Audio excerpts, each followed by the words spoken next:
I've been a park ranger in Mount Hood National Forest for over a decade, and nothing has ever truly shaken me.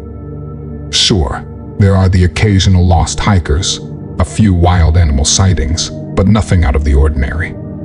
That changed a few weeks ago. It started with a missing persons report. A hiker had gone out alone on the Timberline Trail, and his wife called in a panic.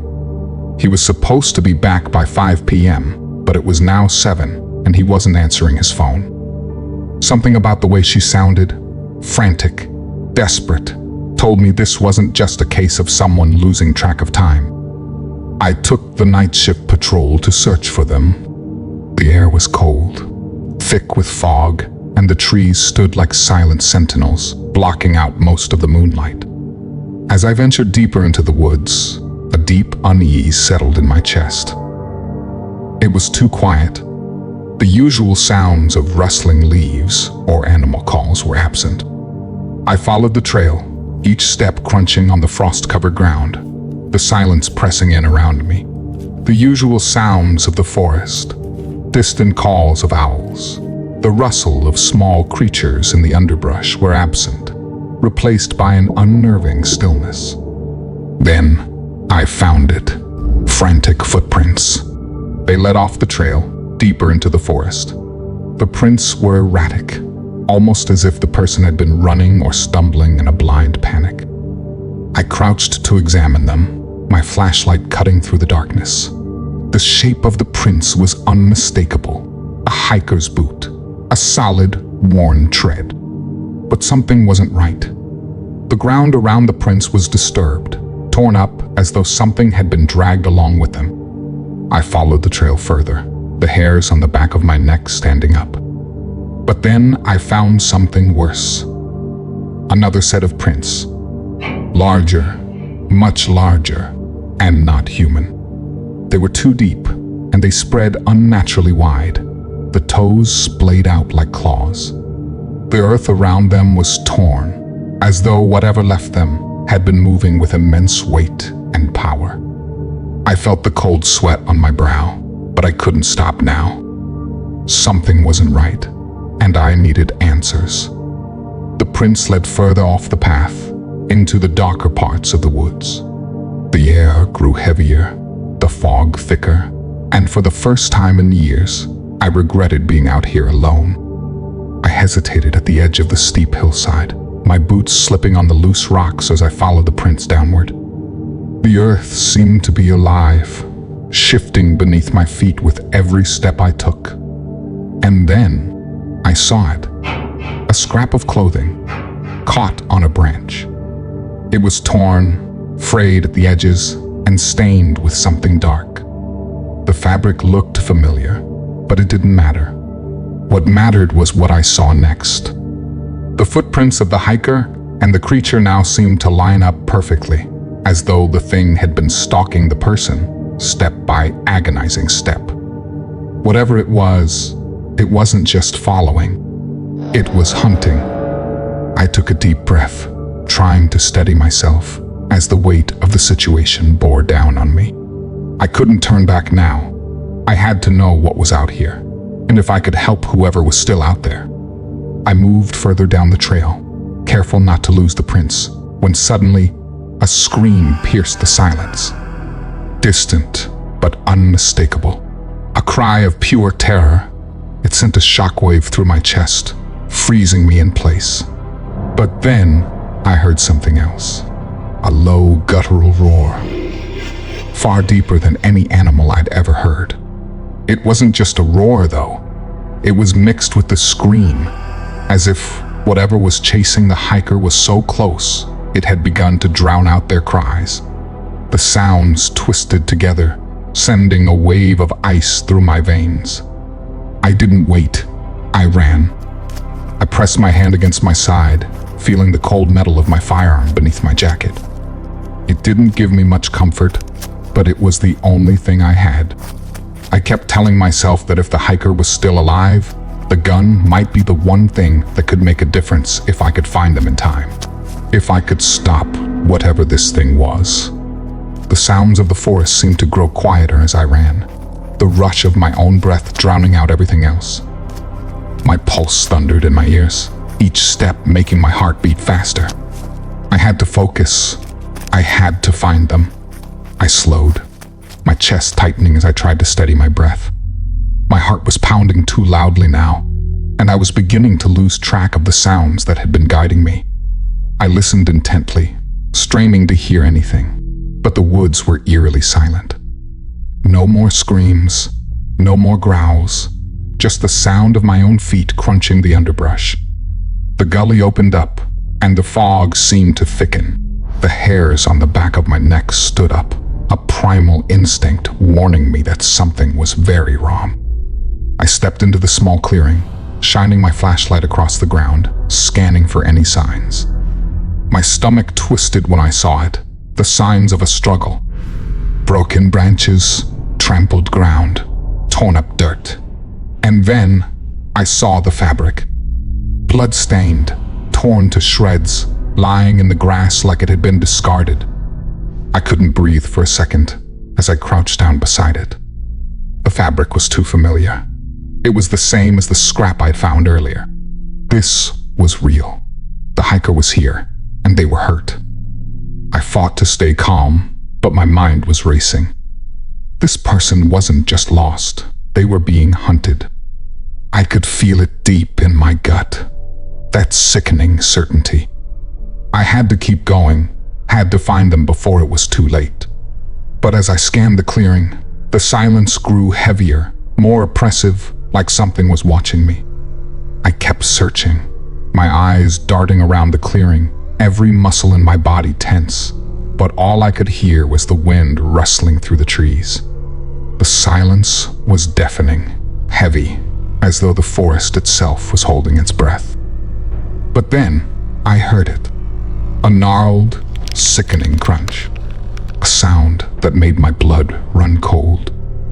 I whipped around, flashlight in hand, the beam cutting through the darkness. My breath caught in my throat as my eyes locked onto the unimaginable scene just beyond the tree line. There, lying in the shadows, was the hiker, or what was left of him. His body was mangled, torn open like a rag doll. His entrails spilled across the ground in a sickening display of brutality. But worse than the body, worse than the blood, was the thing crouching behind him. The creature was massive, its hulking form towering over the shredded remains of the hiker. Its body was covered in matted, dark hair, thick and wild. Its head bobbed with each sickening crunch it made, the sound of bones breaking, echoing through the night air. I could barely comprehend what I was seeing. Then it turned its head, its eyes locking with mine. Those eyes, they weren't like anything I had ever seen. Dark, empty, and full of hunger. Its mouth was a grotesque thing, stretched wide with sharp, jagged teeth, glistening with blood. The stench of it hit me like a wave, rancid and foul. In its clawed hands, it held the hiker's legs, tearing through them with a grotesque ease. The creature chewed through bone like it was nothing more than celery, its mouth moving with mechanical hunger. I stood frozen, too terrified to even breathe. The light from my flashlight wavered in my shaking hands as I tried to process what I was seeing. There was no mistaking it. This thing wasn't some animal or wild creature. It was something far worse, something far older, and it had seen me. The creature let out a shriek, a high-pitched, piercing scream that rattled through my skull, making my ears feel like they were going to burst. It was a sound so unnatural, so horrible, that I thought I might lose my hearing entirely. Before I could even react, the thing launched itself toward me with terrifying speed. I fumbled for my gun, heart hammering in my chest as I drew it. My hands were shaking, but I forced them steady. As it closed the distance, I fired. The first shot hit its shoulder, but the beast didn't falter. I squeezed off another shot, and this time the bullet slammed into its massive chest. creature stopped, its body jerking back from the impact, a guttural cry of pain escaping its monstrous mouth. For a moment, I thought it might charge again, but instead, it turned and fled into the woods. The sound of its massive frame crashing through the trees, snapping branches and uprooting saplings, echoed long after it had disappeared. I stood there, frozen, my breath ragged in my chest, the adrenaline surging through me. My heart pounded in my ears as I listened for any sign of it returning. Silence. Nothing but the faint rustle of the wind. I slowly lowered my gun, still on edge. I glanced back at the hiker's remains, his torn, mutilated body, a horrible reminder of the nightmare this forest had become. The peaceful trails I had once loved were now tainted with blood, with terror. The weight of what had just happened crashed down on me. I forced myself to take note of my location, marking the spot where the creature had attacked. I wasn't about to leave the area unguarded, but I had to get back to the station to report what had happened. With slow, deliberate steps, I began making my way back, keeping my gun drawn, my senses heightened. Every shadow in the forest seemed to move. Every sound felt like a threat. The night had become a living nightmare. I couldn't shake the feeling that something else was watching me, waiting for its chance. I arrived back at the station, every muscle in my body tight with tension, but nothing compared to the relief I felt when I stepped inside. The lights flickering on and casting a warm glow over the walls. I reported everything to my superior, every detail of the creature, the screams, the blood, the way it had attacked the hiker. He didn't question me, didn't even seem surprised. He just took it in, his face growing pale as I spoke. By the time I finished, it was already 9 p.m. He apologized, told me I'd have to stay put and give my statement to the authorities. I nodded absently, too tired to argue. It didn't matter to me how long I had to wait. I was back in the safety of the station, out of the woods, away from that thing.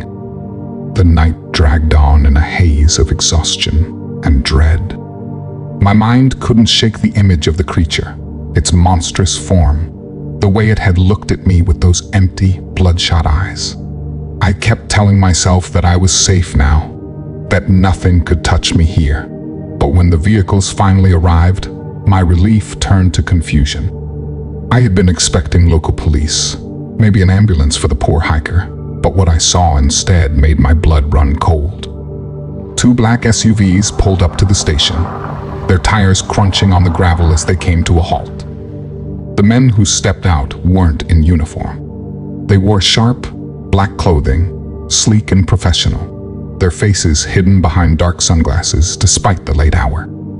They moved with a quiet, deliberate precision, like wolves hunting in the night. I felt a chill crawl down my spine as one of the men approached. He didn't introduce himself, didn't offer a hand, just stared at me for a moment, his eyes hidden behind dark glasses. "Are you the ranger who encountered it?" he asked, in a voice that was too calm, too controlled. I nodded, unsure of what to make of him, of them. "Good," he said, turning back to his colleagues. "We'll take it from here." It wasn't until then that I realized what was happening. These weren't local authorities. They weren't even from around here. Their presence, their demeanor, was unsettling, like they had known this was coming.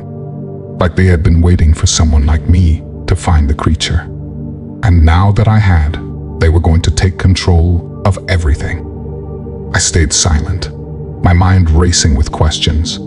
But before I could say anything, the man spoke again. "Your statement will be taken. You will be briefed later. We handle things like this." I felt a sinking feeling in my stomach. There was no room for questions, no room for doubt. They'd been waiting for this. Whatever this thing was, it was something more than just a creature in the woods, and I had no idea how deep it went. After giving my statement, I tried to ask them questions. I needed answers, needed to understand what was going on, but each of them just looked at me stoic, emotionless, like they had heard it all before. Their eyes were cold, unreadable. They said nothing. Instead, one of the men reached into his jacket and pulled out a document, sliding it across the table toward me. It was a non-disclosure agreement, an NDA. The words on the paper blurred together as I tried to read, but I could barely focus. They wanted me to sign it, to keep everything I had seen, everything I had learned, a secret, forever. I stared at the document, my hands shaking. I didn't want to sign it. I couldn't. But the way they looked at me, the way their eyes locked onto mine with an intensity that spoke of things far darker than I could understand, told me I had no choice. The weight of their silence hung heavy in the air. They weren't asking. They were telling. I took the pen. My fingers trembled as I signed the paper, each stroke of ink feeling like a surrender, a piece of my soul being locked away. The man nodded as I finished, sliding the document back into his folder without a word. But then, he handed me another piece of paper. This one was different. It had details written in tight, precise handwriting. A story for me to tell, one that would be fed to the authorities if I ever dared to speak the truth. The man suffered a bear attack. I arrived too late to stop it. That's what I was supposed to say. Nothing about the creature. Nothing about the blood, the screams, the twisted horror I'd witnessed. I looked down at the paper, a sickening twist in my stomach.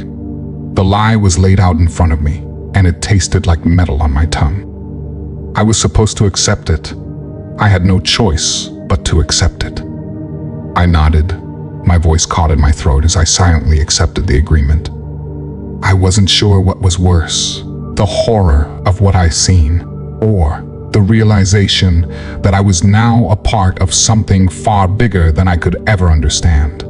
And I was expected to stay silent, to forget. But I couldn't, not completely. Something in me refused to believe that this was over. After that night, I quit being a ranger. I couldn't stay in that job anymore. Not after everything I had seen, everything I had been forced to bury. I tried to move on, to forget, but the nightmares never stopped. Sometimes I lie awake in the dark, hearing the man's awful screams echoing in my head. I see the creature, its massive blood-soaked mouth chewing through his thigh bone like it was nothing more than a twig. The sound of it still haunts me. What breaks me even more is the thought of that man's poor wife, never knowing the truth of what happened to her husband. I can still hear her voice on the phone, frantic with worry. The guilt gnaws at me because I couldn't give her the closure she deserved. She'll never know what really happened, and that thought weighs on me more than anything else. I used to love the woods. I was an avid hiker, a lover of wildlife and nature. The forest was a sanctuary for me, but now, after what I saw, I can never look at it the same way again. The smell of pine and damp earth now just reminds me of the blood and the hunger lurking in the shadows. I'm writing this now, trying to finally get it out of my head, because I can't live with the images anymore. I fear they'll find out I've breached the NDA, and when they do, I know they'll come after me. They don't let people like me talk, but I can't keep living with this torment. If you're reading this, stay out of the forest. Please, it's not what it seems. And if you must go, be sure to go armed. You never know what might be lurking out there, waiting for you. It's not just the trees that can hurt you. The woods are full of things that should never be seen, things that are better left. If you enjoyed this video, please don't forget to like and subscribe to Descent into the Unknown for more horror content. If you have any real cryptid encounters, or you're a horror writer wanting to share your stories, please feel free to email me in the description anytime.